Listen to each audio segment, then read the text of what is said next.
As per the custom of the day, ships would fire their guns when saluting or signaling others, and since live ammunition was used, this sometimes resulted in injury or death. This was the case with the ill-fated Lady Hughes and, as recorded by the Americans, the captain and some gentlemen who had dined with him on board were saluted by the ship, on taking leave, in doing which, unfortunately, one of the Chinese in the Mandarin sampan alongside was killed, and 2 others injured. The crewman who fired the gun did not intend any harm, but the Chinese authorities demanded he be turned over for Chinese justice. Fearing for the gunner's safety, the English refused and sparked a conflict which involved all the foreigners at Canton, including the newly arrived Americans.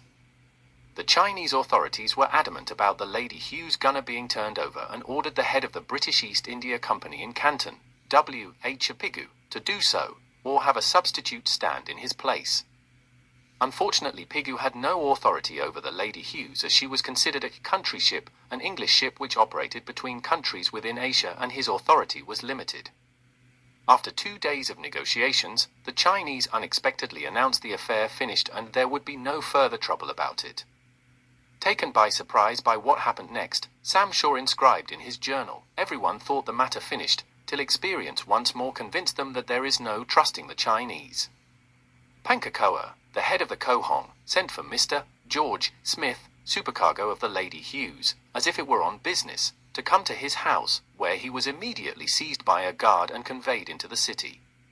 Then, on Saturday, the 27th of November, about 10 o'clock in the forenoon, a general alarm was spread among the foreigners at Canton. In consequence of the Chinese having seized the person of Mr. Smith, the Chinese then placed warships in the river, but it was judged expedient that a boat should be ordered from every ship, with an armed force, for the protection of the persons and the property of the respective nations, until the matter should be resolved. With this in mind, 2 boats slipped past the Chinese blockade and made their way down river to Whampoa, where they carried orders for all foreign ships to send whatever military aid they could to the besieged foreign community at Canton.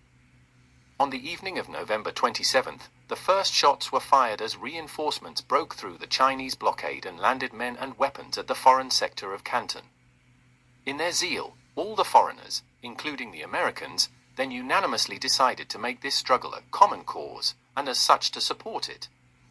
Learn more in the book, First Effort: The Beginning of U.S.-China Relations, now in paperback on Amazon. Buy it now, it makes a great gift for any patriotic American interested in American history.